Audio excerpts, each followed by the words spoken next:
Hola, ¿qué tal? El día de hoy vamos a hablar del manejo apropiado de las conductas de autoestimulación en el trastorno del espectro autista desde el área de terapia ocupacional.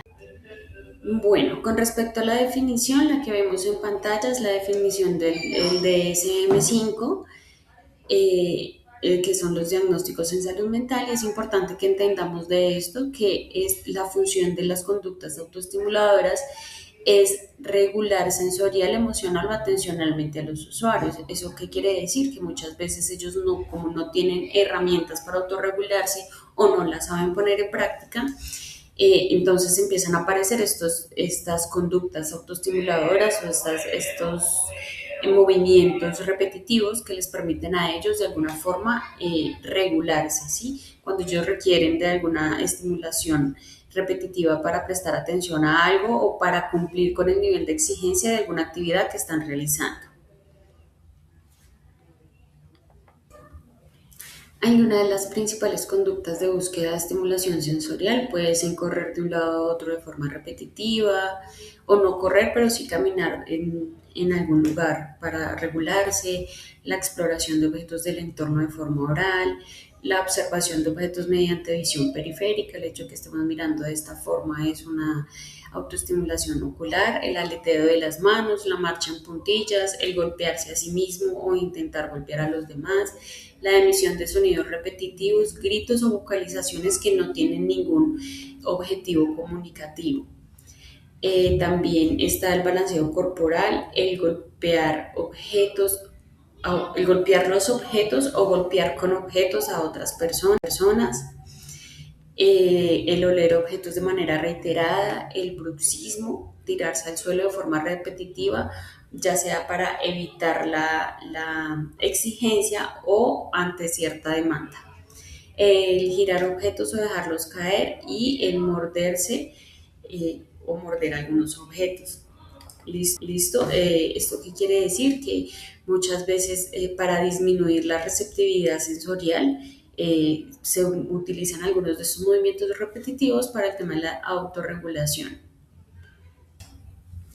Muchas veces estas conductas se convierten en un desafío para los cuidadores, para los familiares, al no saber cómo intervenir o qué herramientas utilizar para generar esa regulación. Por eso es importante tener el acompañamiento de los profesionales y seguir a cabalidad las recomendaciones que les brindamos para lograr una adecuada regulación sensorial. También es importante que empecemos a identificar cuándo, en qué momento estas conductas se pueden empezar a consolidar como hábitos intensos y pueden empezar a interferir en el estado de calma y bienestar de nuestro familiar o nuestro usuario, de modo que se pueda interferir o referirlo a los profesionales correspondientes para que no se convierta en un tema de autolesión, ya sea en la zona oral o en la zona genital, o que de pronto por su movimiento repetitivo se puedan generar lesiones de mayor seriedad. La importancia de distinguir esa delgada línea entre la autorregulación y el tema de tener el control es muy importante porque muchas veces la persona que tiene el trastorno del espectro autista puede evidenciar que cuando tiene este tipo de comportamientos, eso le genera una sensación de control del entorno y empieza también de alguna forma a manipular. Por eso también se ha visto muchas veces que los usuarios empiezan a tener este tipo de comportamientos cuando están en las sesiones para evadir la actividad o para evadir, digamos, de alguna forma el nivel de exigencia o porque el nivel de exigencia está siendo o mucho o muy poco. Entonces, ¿qué pasa? Que cuando nosotros empezamos a evidenciar este tipo de cosas, podemos saber si realmente la persona necesita autorregularse o lo está haciendo como método de manipulación o de evasión a la actividad o a la terapia. Bueno, normalmente el origen de la conducta de autoestimulación o los movimientos repetitivos pueden ser de origen sensorial, debido a que estas personas con el trastorno del espectro autista tienen diferentes trastornos también de procesamiento sensorial. Eso quiere decir que son hiporreactivos o hiperreactivos ante las estimulaciones sensoriales y eso les puede generar alguna alteración. Eso quiere decir que el sistema nervioso central tiene dificultades para medir e interpretar la intensidad con la que llegan los estímulos a través de los sistemas sensoriales, especialmente aquellos que son de nuestro propio cuerpo, así como cuando sentimos dolor, frío, hambre, etc.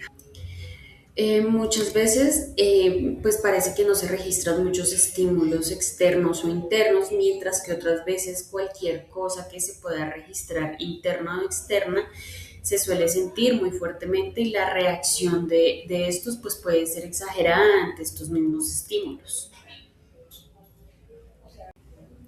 Algunos desencadenantes sensoriales que pueden causar una crisis pueden ser los siguientes: sonidos de máquinas de afeitar, secadores, sonidos muy fuertes, aunque no sean muy fuertes, también pueden generar alguna alteración, aunque no nos demos cuenta. La voz de alguna persona en específico o alguna música, ya sea muy aguda o muy fuerte o muy suave, eso depende. Nosotros tenemos que estar muy pendientes de ver qué es lo que realmente lo está alterando y le está afectando. De tipo táctil pueden ser algunas texturas de la ropa, las marquillas, algunas texturas de pronto específicas, ya sean muy ásperas, muy suaves, en fin, listo. Elementos como algunos olores de comida, algunas esencias, inciensos, algunos perfumes específicos de personas o animales, ¿listo? De pronto también pueden reaccionar de manera alterada a probar cosas nuevas, ¿sí? Cuando se les da algún alimento que no habían probado antes o algún tipo de medicamento, también puede generar alguna reacción. Alguna información relacionada con los movimientos como viajes que vayan muy rápido, que vayan muy lento, también los puede alterar, y alguna información visual como los patrones o lugares concurridos o lugares con demasiada luz o demasiado oscuros o de pronto parpadeantes. Recordemos que esto también puede generar dificultades en la comunicación. Primero, pues es muy difícil para ellos identificar, expresar y comunicar esas sensaciones internos y estados emocionales como el dolor, la localización, si es muy fuerte, si es muy bajo, si tiene hambre, si está cansado, si tiene miedo, de pronto si está pasando por una situación emocional por la que no había pasado antes y no sabe cómo explicarla, eso le puede generar una crisis también en la que se puedan empezar a aparecer estas conductas autoestimulativas o movimientos repetitivos que nosotros muchas veces no sabemos cómo intervenir ante esto, ¿sí? Cuando están de pronto pasando por un duelo, alguna tristeza, alguna alteración en el sistema interoceptivo, que quiere decir como que se siente fracasado, que de pronto lo criticaron o le generaron alguna corrección y no sabe cómo lidiar con eso. También hay personas de su entorno que pueden intuir qué es lo que está ocurriendo,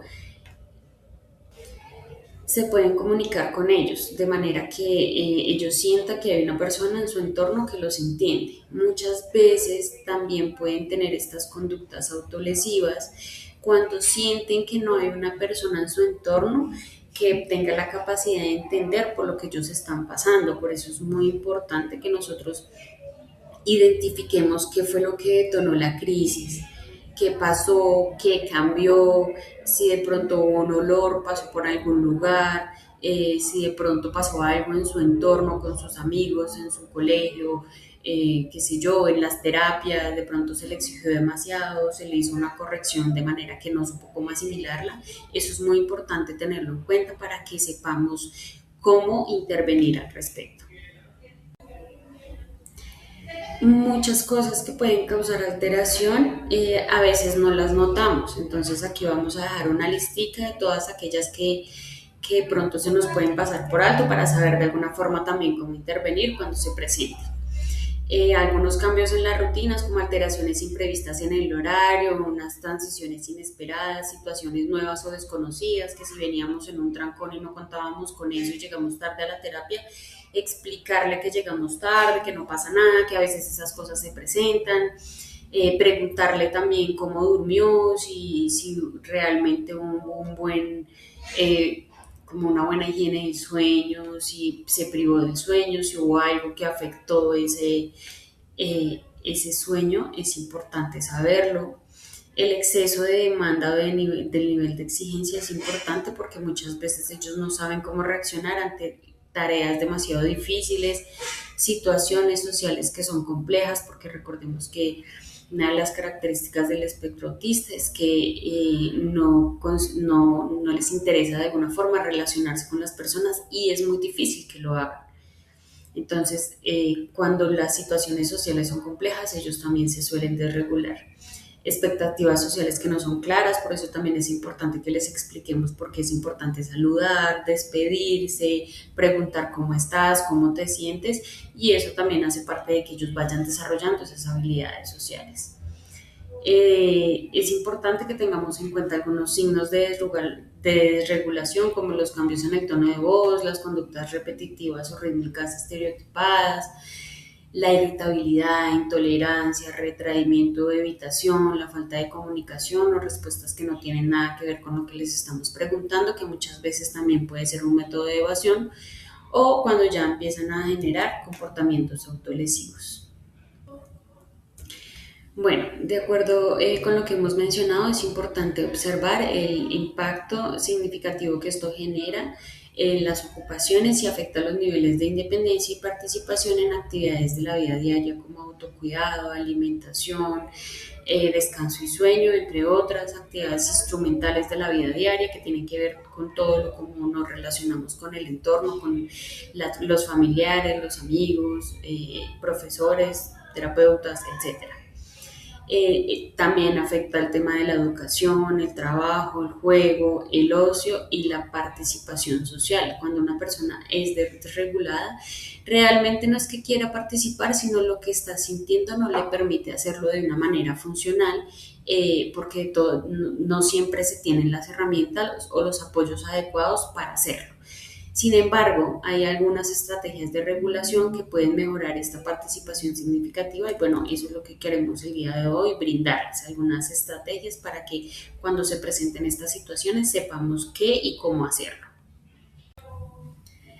Sin embargo, antes de utilizar cualquiera de las estrategias presentadas a continuación, es importante que identifiquemos cuál de ellas se adapta mejor a las características y necesidades de cada uno de nuestros usuarios, de su hijo, de la persona que está a su cargo, teniendo en cuenta que no todas funcionan de la misma manera ni son para todos, ¿sí? Es importante observar y conocer, comprender a cada uno de ellos, saber por qué está pasando por esa situación, cuál fue el detonante y asimismo voy a saber cuál de las estrategias puedo utilizar para realizar un acompañamiento adecuado y respetuoso y que realmente pueda responder a lo que esta persona realmente necesita en ese momento.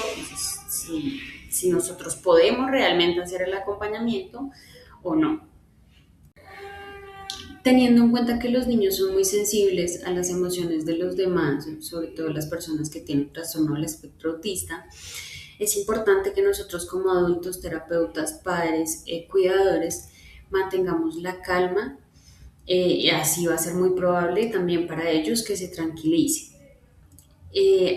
Antes no intentar forzar la calma, es importante que nosotros sepamos que nosotros somos los adultos y nosotros somos los que tenemos herramientas para poder manejar la situación. Si el niño no desea el contacto físico, pues dejémoslo que se regule, le hacemos saber que nos vamos a quedar acá y que lo estamos acompañando, sin embargo que también respetamos su espacio, ¿sí? Le damos como un momento para que él se pueda recuperar. Es importante mantener un entorno seguro de manera que si un niño presenta conductas de autolesión, retirar todos los objetos que puedan generarle un daño físico. Brindar un apoyo durante el proceso de recuperación hasta que retome su estado de calma completa mediante las estrategias que él tenga para autorregularse. Si no las tiene, empezar a brindarle como, bueno, ¿qué te parece si respiramos, soplamos la velita? Sí, empezar a brindarle esas estrategias y en la medida en que él sea receptivo, esperar si decide o no adoptarlas. Usar una comunicación simple, clara, con frases cortas, está bien, estoy contigo, respiremos juntos. Ese tipo de cosas pueden ayudar a que se sienta acompañado en esos momentos. Podemos utilizar herramientas de autorregulación sensorial como una pelota para apretar, de pronto algo de aromaterapia. Si sabemos que le gusta algún aroma en específico, podemos utilizarlo. También podemos utilizar spinners, cubos sensoriales o anillos, plastilina, foamy moldeable, algunas masas como masas sensoriales como el slime, cepillos o rodillos, texturas suaves, mantas, telas, almohadas. Si nosotros sabemos que de pronto tiene alguna mantita favorita, se la podemos cargar para todo lado. Con eso, cuando se llegue a presentar una situación, ya sabemos que tenemos una herramienta para que este niño se autorregule. ¿Listo? También tenemos una estrategia muy importante que es la presión profunda. Para esto muchas veces utilizamos cobijas que son pesadas, chalecos de peso, cojines grandes o con peso, o abrazadores terapéuticos, o nosotros muchas veces también podemos hacer la técnica de abrazarlo fuertemente y balancearlo para brindarle regulación y pues para también brindarle nuestra compañía. La regulación auditiva, podemos utilizar algunos audífonos o diadema para cancelar el ruido, o por el contrario podemos ponerle alguna música que sea calmante o algunos sonidos blancos. Si estamos en casa y nos es posible poner unas lámparas de luz suave, si tenemos algunas botellas sensoriales, o involucrarlos para que hagan con nosotros una botella sensorial y sepan que eso es una herramienta que pueden cargar también a todo lado, que ellos decidan si le quieren poner escarcha, colores, muñequitos, algo dentro de la botella para que haga sonido. Sería también muy importante porque sería de acuerdo a sus gustos e intereses. Entonces es importante que los involucremos también para crear esas herramientas de regulación, porque pues al fin y al cabo ellos son los que se desregulan y ellos pueden saber mejor, incluso muchas veces pueden ser un poquito conscientes de qué es lo que a ellos los tranquiliza. También podemos cargar con su muñeco favorito, su osito de felpa o algún objeto de apego que sea importante para él y le permita autorregularse, algunas fotos de algún familiar que de pronto le generen seguridad y tranquilidad. En cuanto a la comunicación, podemos utilizar algunas tarjetas visuales como de alguna emoción, como de tranquilidad, algo que le permita identificar que en ese momento necesita respirar o necesita tomarse un descanso, ¿sí? De pronto también si tenemos diferentes tarjeticas donde nos pueda mostrar qué es lo que está sintiendo para que nosotros sepamos de qué forma también le podemos ayudar mejor. También podemos utilizar tableros o pictogramas, cuadernos o dispositivos de comunicación aumentativa, aunque procuremos que no siempre sea con el celular, porque eso también genera una sobreexposición a esta estimulación a las pantallas, y eso también en algún momento, si les quitamos el celular, nos puede generar una desregulación y podemos generar una crisis peor todavía. También podemos utilizar columpios terapéuticos, llevarlo al parque un momento, a que camine. Ya nos dimos cuenta allá atrás que muchos necesitan simplemente moverse en el espacio para empezar a autorregularse. Algunas bandas elásticas, balones grandes para la presión corporal, para que hagan algún tipo de movimiento que no siempre se puede hacer encima de la cama o en el parque. Entonces un balón grande para generar un movimiento diferente sería importante. Sillas mecedoras o de balanceo, de manera que les brindemos como una estimulación vestibular. Por último, tenemos algunas técnicas de contención como la sobrecorrección restitucional, que digamos que esta sí requiere un poquito de exigencia al realizar la restitución de su conducta. ¿Esto qué quiere decir? Que si el niño coge y me tira todos los juguetes, pues yo lo tengo que poner a que los levante, porque él también tiene que aprender que ese tipo de comportamientos pues tienen una consecuencia, ¿sí? Entonces cuando hacemos eso, cuando quiere coger y desordenar todo el cuarto, listo, en su momento que está desregulado lo vamos a dejar, pero cuando se calme y se tranquilice, pues las consecuencias, ¿cuáles son? Que tenga que ir a organizar su cuarto, ¿sí? Es como restituir esa conducta inapropiada con unas consecuencias y asimismo ellos van a saber que cuando se desregulen, pues bueno, tampoco voy a hacer esto porque no es apropiado. Es una forma también de ponerles un límite. Por otro lado, tenemos la sobrecorrección por práctica positiva, que es un procedimiento que consiste en pedirle al sujeto que mueva aquella parte del cuerpo empleada en su autoestimulación únicamente cuando yo le diga que lo haga. ¿Eso qué quiere decir? Si de pronto el niño tiene movimientos repetitivos con las manos, yo puedo poner alguna actividad en la que no me haga ese movimiento, pero que sí tenga las manitos ocupadas y que simplemente las utilice durante la actividad. Si yo veo que empieza a tener ese movimiento repetitivo, le cuento hasta 3 y le digo, ok, ya lo hiciste, vamos a empezar nuevamente con la actividad, de manera que como que se le establezcan unos tiempos también. Y que no permitirle que lo haga cuando él quiera hacerlo o todo el tiempo, porque como ya también lo vimos, estas conductas las utilizan para evadir la actividad o cuando no saben cómo afrontar el nivel de exigencia. Y si no se les tiene un nivel de exigencia, pues tampoco van a aprender que esa conducta no siempre es la apropiada, ¿listo? Estos movimientos también podemos cambiarlos por medio de la postura. Entonces, si lo ponemos a hacer una actividad motora, ya sabemos que este movimiento estereotipado seguramente no va a haber espacio para que lo realice. ¿Listo? Por otro lado, tenemos el refuerzo o la interrupción como tal del movimiento. ¿Esto qué quiere decir? Que le podemos pedir al niño que mientras que esté sentado mantenga las manos en reposo sobre el regazo o la mesa durante un corto tiempo. Y esta posición impide de manera natural pues que mueva las manos, ¿sí? También podemos hacerlo por medio de una técnica de estimulación sensorial con texturas para que la persona se concentre en las texturas y no en realizar el movimiento, ¿listo? Eso también lo podemos utilizar para evitar que se lleve objetos o las partes del cuerpo a la boca. Al interrumpir momentáneamente esta conducta de autoestimulación, se reduce el esfuerzo que lo mantiene y se favorece un periodo de calma, un periodo de atención.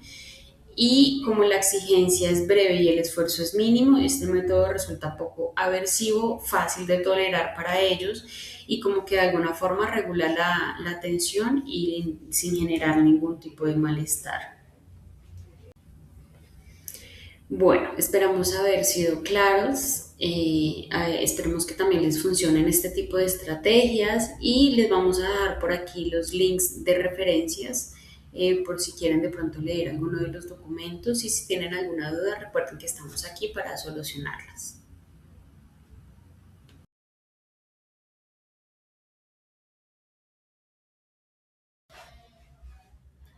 Bueno, muy buenas tardes, ¿cómo están?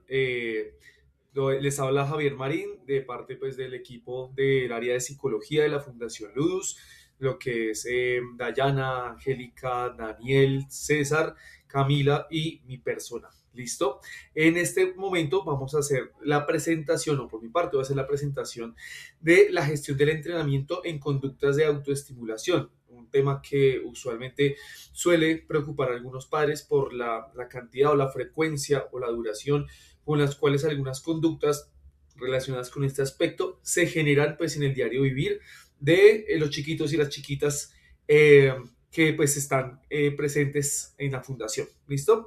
Entonces, teniendo en cuenta pues de que estas situaciones pasan en casa, en el colegio, en la fundación, digamos que no discrimina lugar, no discrimina persona, no discrimina sexo, no discrimina otro factor, sino lo propiamente relacionado con una característica del trastorno del espectro del autismo. ¿Listo? Empecemos con esto y es dejar en claro lo siguiente, el concepto de autoestimulación. También se denominan conductas estereotipadas o stimming, ¿sí? Y es una característica común, como lo mencionaba anteriormente, de las personas con TEA, ¿listo? Trastorno del espectro autista.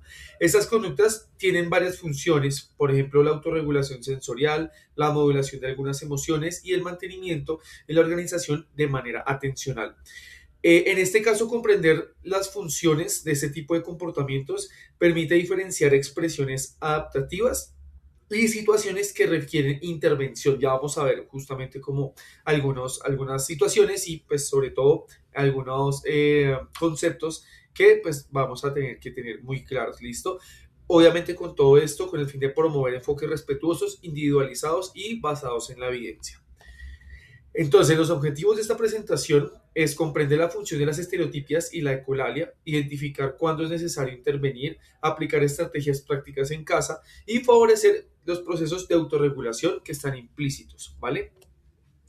Entonces, tenemos denominado que la autoestimulación son conductas repetitivas, eso es como, el eje fundamental, que generan estimulación de orden sensorial. Recordemos, pues, todo lo sensorial involucra lo que son todos los sentidos, vaya la redundancia, digamos, táctil, la visión, el oído, el gusto, ¿sí? Entonces, etcétera. Entonces, en este caso, pues la idea es que podamos, digamos, como referenciar que pueden ser, digamos, principalmente motores o táctiles, vocales, que es la que se relaciona usualmente con las ecolalias, o algunos comportamientos que tienen que ver, pues, como con toda la parte orofacial y la parte visual, ¿sí? Es como como, no sé, por ejemplo, las fijaciones que pueden tener algunas personas con algún elemento, algún tangible muy concreto. Esto desempeña una función reguladora y no siempre requiere intervención. ¿Por qué? Porque para entender esto hay que también saber cómo sucede, o bueno, para qué sucede más bien. Ayuda a regular las emociones de la persona, ¿sí? Tenemos en cuenta que pues hay personas que son verbales y no verbales, y en este caso, eh, no es que discrimine si es verbal o no verbal, pero se ha visto un poco más en las personas que son no verbales, porque al no tener un lenguaje verbal desarrollado, estructurado, es la forma como más eficaz para ellos de regularse sensorialmente, ¿sí? Disminuye la ansiedad o la frustración, proporciona una estimulación sensorial a nivel pues global y permite mantener estados de calma. Entonces, antes de seguir, quiero explicar algo y es lo siguiente. Recordemos que el cerebro autista es inexorablemente diferente, ¿sí? Al cerebro, digamos, como neurotípico. Entonces, es sí o sí diferente y eso también se relaciona con una estructura que se llama el cuerpo calloso. El cuerpo calloso es una estructura que divide los dos hemisferios y la cuestión con el cuerpo calloso es que permite conectarse entre ambos hemisferios y el trabajo neuronal, por ende, pues es bastante amplio. Recordemos también que en la parte de acá, pues es todo lo que es el lóbulo, digamos, ¿cómo es que se llama? O sea, frontal, no, toda la, perdón, listo, parietal. Entonces está frontal, parietal, temporal y occipital. Sí, iba a decir sensorial, pero no es parietal. Lo que pasa es que en la parte parietal se desarrolla mucho de lo que es sensorial, ¿sí? Por eso tenía un poco confundido el término, pero en este lóbulo, sí, en este lóbulo lo que pasa es que toda la parte sensorial está presente y juega bastante con el tema de los sentidos. Entonces, si hay una sobrecarga a nivel sensorial, por ejemplo, existen pues conductas como el aleteo, existen conductas como el salto, como repeticiones constantes, de pronto como se puede llamar coloquialmente, eh, digamos como, sí, no, conductas de pronto como extrañas que también pueden relacionarse con ecolalias, que no son típicas, no tienen por qué serlo realmente, sino que son conductas que son van por vía un poco más rápida para que lo podamos entender. Entonces, es la forma en la cual ellos pueden, a su manera, a su propio modo, porque cada persona se regula de un modo muy distinto, regular las emociones, disminuir ansiedad, permitir estados de calma y proporcionar pues la propia estimulación sensorial, ¿sí? De ahí pasa a otra parte y es la autoestimulación genital. En algunos casos estas conductas se consolidan como hábitos intensos, de modo que el estado de calma y bienestar de la persona pasa a depender de la autoestimulación. Ahí es donde pues, hay inconvenientes. ¿Por qué? Porque pues, puede dar lugar a lesiones repetidas, sobre todo en la parte oral y genital, ¿sí? Ahí es cuando tenemos como un inconveniente. Ya vamos a ver cómo podemos abordar pues, esta situación. Tenemos la autoestimulación compulsiva y se presenta cuando se les exige participar continuamente en una actividad que representa un coste cognitivo considerable para ellos mientras van aprendiendo, porque obviamente se vale mencionar siempre que están en procesos de aprendizaje muy individuales, pero de que se puede, se puede. Obviamente al principio, como cualquier aprendizaje, como cualquier factor nuevo, va a costar. No podemos pelear contra eso, va a costar y pues la idea es que nosotros también los ayudemos a que se adapten con la paciencia del caso, pero no, o sea, todo funciona en niveles, ¿no? Está el tema de la paciencia y también está el tema de listo. Trato de entenderlo, vamos a hacer una pausa, que es lo que vamos a ver ahorita, y seguimos con el tema del trabajo, de la actividad, de la tarea, del reto, eh, porque cada persona tiene unas capacidades y unas habilidades diferentes y ustedes como madres o padres obviamente pues conocen mucho más de qué capacidades y habilidades tienen sus hijos para que ustedes digan, no, esto realmente es muy nuevo, le cuesta bastante, vamos a trabajarle para que lo logre, pero con tiempos muy entre periodos de trabajo y descanso. Porque si lo trabajamos muy seguido, muy estructurado y todo el tiempo, sin pausas, todo, va a pasar de la estereotipia ya a la agresión, a auto o heteroagresión, ¿sí? Y ahora hay un segundo factor que no es que ayude mucho pues en estos casos, como el último que mencioné, sino que por lo contrario sobrecargan y sobreestimulan un montón y es la exposición a pantallas durante periodos prolongados, que creo que pues es algo que usualmente se suelen hablar en las asesorías, se suelen hablar digamos como o de manera pues muy incidental y la importancia de regular las pantallas es necesaria. Si nomás uno de pronto, no sé, una exposición prolongada a redes sociales genera niveles de ansiedad, si por ejemplo yo veo que en la red social me empiezo a comparar de forma pues infructuosa con las metas de otra persona, las capacidades de otra persona, pues yo me voy a sentir mal, me voy a sentir ansioso, me voy a sentir desbordado, frustrado, ¿sí? Ahora, en este caso, la exposición a pantallas en el cerebro autista funciona de una manera en la que los estímulos son muy difíciles de procesar al tiempo. ¿Sí? Lo que dice la literatura y lo que hemos observado obviamente por muchos casos es que los estímulos, digamos que los pueden como, o como entender o como poder procesar como uno por uno, ¿sí? No sé si ustedes han visto que ellos también tienen que hacer cosa por cosa, una por una, estructurada, ¿sí? Ahora, veamos en una pantalla cuántos estímulos no están recibiendo los chiquitos viendo lo que sea, ¿sí? Que tenga mucha sobrecarga sensorial.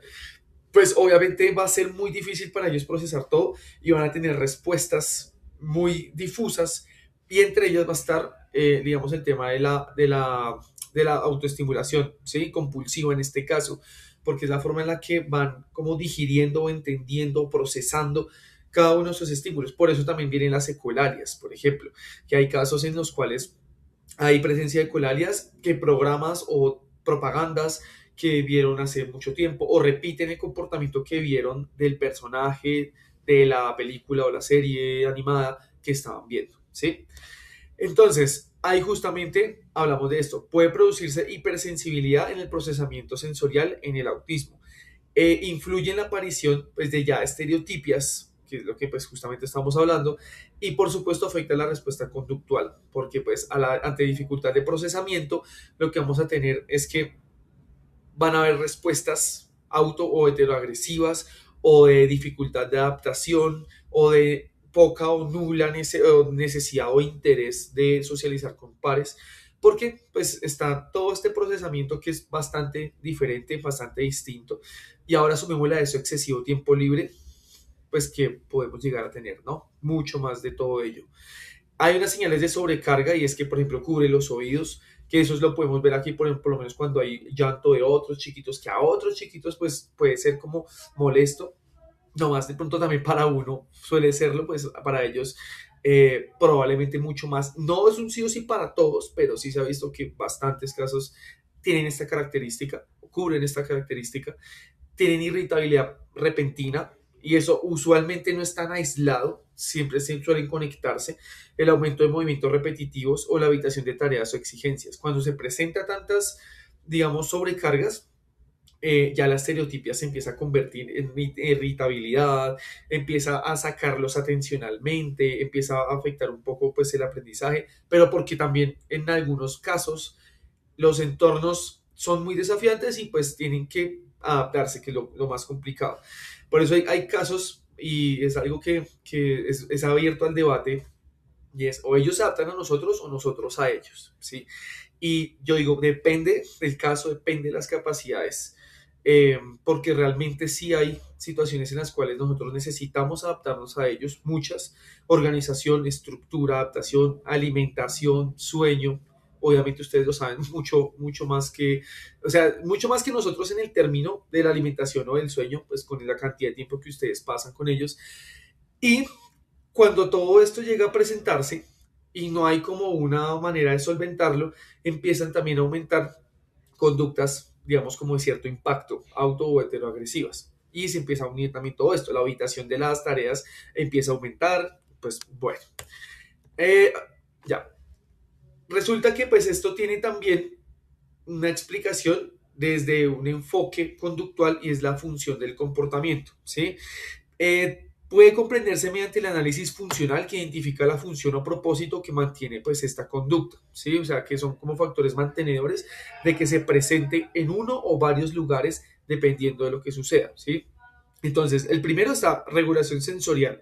La conducta produce estimulación interna o un alivio, como lo que estamos hablando, el balanceo, el aleteo, la ecolalia, por ejemplo, el hacer así como tocarse los vellos de los brazos, en dado caso pues que los tengan, o por ejemplo el estar levantándose del puesto constantemente, también puede llegar a cumplir o emitir sonidos muy característicos, ¿sí? Sonidos guturales, bueno, digamos como para que ustedes lo entiendan, es como lo que puede, digamos, como recogerse dentro de la parte sensorial. También tiene una función de escape o evitación porque reduce o termina la exigencia en este caso o la demanda cognitiva por el alto coste y lo que hace es pues reducir como ese impacto de la exigencia, que es lo que usualmente suele pasar al principio. Pero si ustedes ven, si hay una adaptación y si se cumplen, digamos, como las necesidades,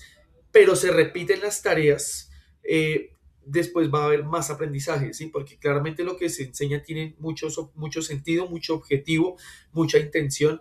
Y en este caso es, por ejemplo, sí, que aprenda, no sé, en el tema de terapia ocupacional, aprestamiento, o en el tema de psicología, pedir ayuda cuando lo necesite o a comunicar asertivamente la emoción de forma verbal o no verbal, o en fisioterapia, no sé, pedir descanso entre el ejercicio, sí, se puede. Lo que pasa es que claramente necesita una estructura, necesita tiempo, necesita paciencia, pero necesita mucha constancia, ¿sí? Necesita mucha constancia. Esa es como la clave, pues, de muchas cosas, ¿sí?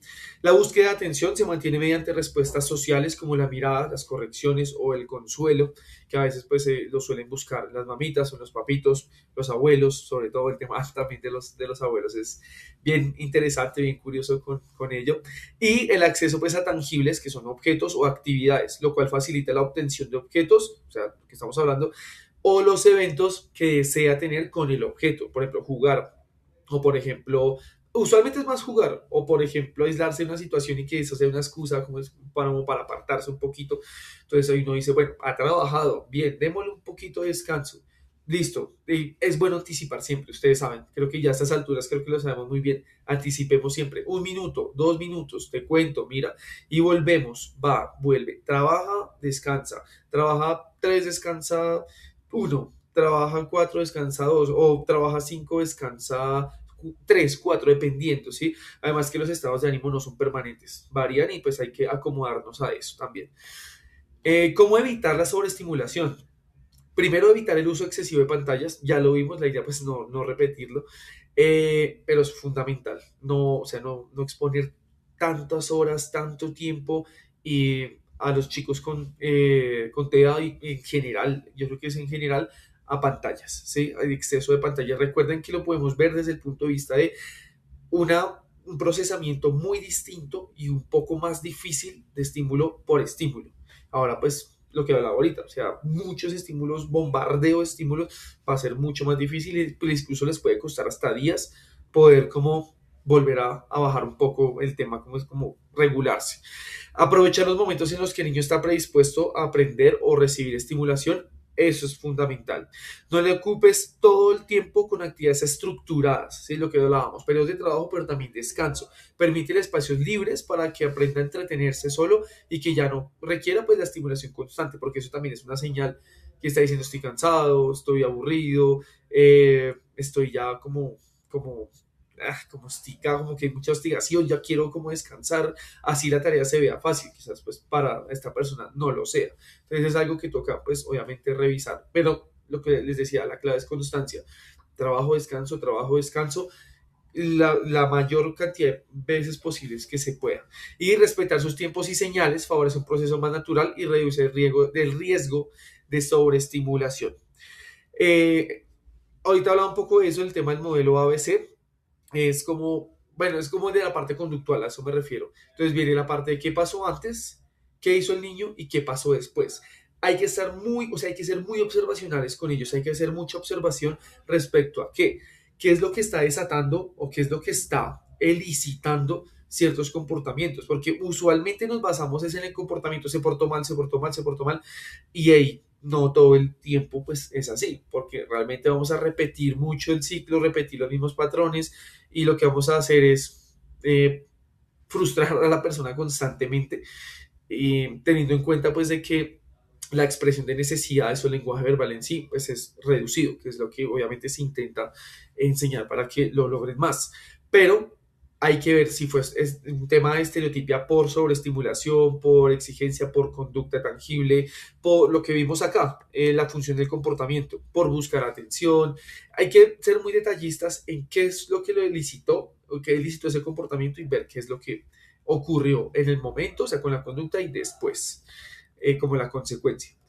¿Cuándo intervenir? Uno, cuando existe un riesgo físico, ¿sí? Cuando la vida de la persona o de las otras personas está pues en riesgo, pues usualmente es como la de la persona, porque el riesgo en este caso son lesiones por repetición, lo que estábamos viendo ahorita. Cuando interfiere con el aprendizaje, cuando, por ejemplo, yo puedo ver que la estereotipia, la que sea, puede hacer de vez en cuando, ¿sí? Uno dice, bueno, puede ser algo de, ¿sí? De estimulación sensorial, puede ser que es la manera en la cual exprese que está haciendo algo complicado y que necesita tiempo como para poder procesarlo, pero cuando ya es muy seguido todo el tiempo, y dele, y no nos hemos dado cuenta de qué antecedentes hay, no nos hemos dado cuenta, uy, venga, se expuso a esto, a esto, a esto, o realmente es porque sí, es porque no quiere hacer la actividad, porque también puede pasar. Todo eso hay que mirar para saber cómo interceder en este caso. Cuando afecta la interacción social, lo que hablábamos, por ejemplo, el tema de que no haya un interés en socializar, ojo, el interés está, pero es muy reducido o es muy difícil o no tienen las herramientas, ¿sí? Y obviamente para ellos va a ser un poco más fácil, eh, digamos, como generar la estereotipia por autorregularse sin emitir pues la conducta deseada, en este caso a nivel social, ¿sí? Entonces ahí es donde toca decir como, hey, bueno, o sea, lo preparamos y todo y hacemos la intervención, hacemos la actividad, en este caso, no sé, un refuerzo a nivel social, una integración con pares, lo que se requiera, ¿sí? Pero ya cuando es muy constante, ya toca intervenir. Cuando no es tan constante, es preferible como listo, no hay lío, todo bien, vamos a dejarlo un momentico y vamos a ver qué pasa después. Si se integra, si se reintegra, si definitivamente no quiere, porque pues tampoco se les puede obligar en un momento, pero lo que les decía, la constancia puede que hoy no sea, pero puede que la semana entrante sí. Es muy variable, ¿sí? Creo que ustedes saben muy bien que no todos los días son iguales. Entonces es algo pues a tener en cuenta y que pues a la final, como dice en el último punto, permite regular a la persona emocionalmente. Las alternativas, reemplazar estos comportamientos con comportamientos funcionales como apretar la pelota o usar un objeto sensorial. Eso sí, pues tiene lenguaje verbal como pedir un tiempo fuera, pedir un descanso, aquí como lo dice también solicitar un descanso o aplicar un refuerzo diferencial, es decir, que no se refuerce ni positiva ni negativamente la estereotipia, sino que se refuerce sí o sí positivamente conductas alternativas como apretar la pelota o un cojín, un objeto pues sensorial. Por ejemplo, el tema de los mordedores, cuando en vez de, por ejemplo, si la estereotipia, por ejemplo, se relaciona con morderse acá, o sí, si le tenemos un mordedor, por ejemplo, y se usa más el mordedor, ahí es donde tenemos que reforzar. Eso es como lo que trata de explicar el refuerzo diferencial. Necesitan lo que les decía, pausas sensoriales, incluir actividades de movimiento, empujar o transportar objetos, algo de peso o presión, impiden digamos como impiden la desregulación, por ejemplo, presión en la parte de los brazos o en la parte pues de las piernas, o pues hacer, digamos, por ejemplo, un apretón de mano suave sin hacerles daño, obviamente, pero es una estimulación y eso puede también cambiar porque usualmente buscan mucho esa estimulación. Y si yo refuerzo que por lo menos me dé la mano, ¿sí? que sea un apretador poquitico, pero que ellos usualmente buscan por agrado, en vez de una conducta estereotipia que se repite ya con mucha constancia, digo, bueno, ya ahí podemos reforzar esa otra conducta si lo deseamos, porque usualmente eso, la presión profunda se explica en eso, como hacer como presión, que es lo que puede decirse como tensión y distensión, ¿sí? También se puede entender de ese modo, y de hecho es una técnica de autorregulación que se usa pues en escuelas como la psicología de tercera generación, ¿sí? Entonces pues es aplicado ya la parte un poco más sensorial, más la parte conductual. Y adaptaciones de rutina en cuanto a la anticipación, lo que hablamos ahorita, visual, y ustedes saben que ellos son muy visuales, la gran mayoría, eh, avisos de transición, rutinas estructuradas y entornos predecibles. Recuerden que la rutina para ellos es seguridad. Siempre la rutina es seguridad. Por ejemplo, si saben que van por un camino y resulta que hubo un trancón y el señor de la ruta o el señor del bus le tocó irse por otro lado, anticipar si se puede antes para que ellos vayan procesando. Recuerden que el procesar o entender o, sí, como flexibilizarse ante la situación les cuesta, naturalmente les cuesta mucho. No más a uno, seamos sinceros, uno hasta a veces como que le da piedra, le da mal genio, como se dice coloquialmente, pero pues hay modos que nosotros ya tenemos aprendidos, pero ellos apenas lo están empezando a aprender, ¿vale? Los que para cada uno sean requeridos, en este caso anticipación visual o anticipación verbal, como mira, está pasando esto, entonces nos podemos demorar acá o vamos a coger otro camino o te muestro un mapa, ¿sí? Todo eso puede funcionar.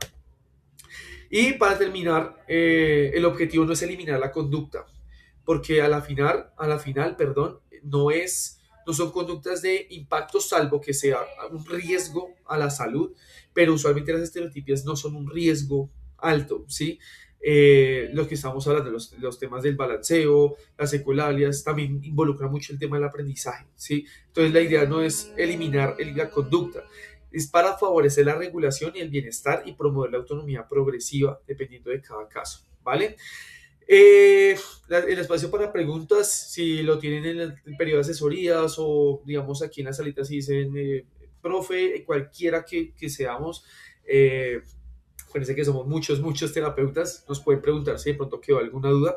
Y bueno, aquí las referencias de la información y gracias por acompañarnos en este viaje emocional a través de la infancia. Recuerden que estamos aquí para respaldarnos, para que trabajemos todos como equipo, para que pues, seamos uno dentro de todos estos procesos que ustedes pues bien saben, tienen retos muy distintos cada día. Eh, sube, baja, avanzan uno, se vuelven tres, avanzan cinco, se vuelven dos, es impredecible, pero a la larga sí se empiezan a ver pues, los cambios y las evoluciones, más que cambios, sí, la evolución de los casos y podemos también entenderlo por cómo nosotros comprendemos a estas personitas, ¿listo? Que me les vaya muy bien, estamos entonces en comunicación y cualquier pregunta, por favor, no duden en hacerla. Recuerden, pues mi nombre es Javier Marín y les hablo del equipo desde el área de psicología. Todo esto lo hicimos junto a Dayana, a Angélica, César, Daniel, Camila Cruz y bueno, entonces que les vaya muy bien, que tengan una buena tarde.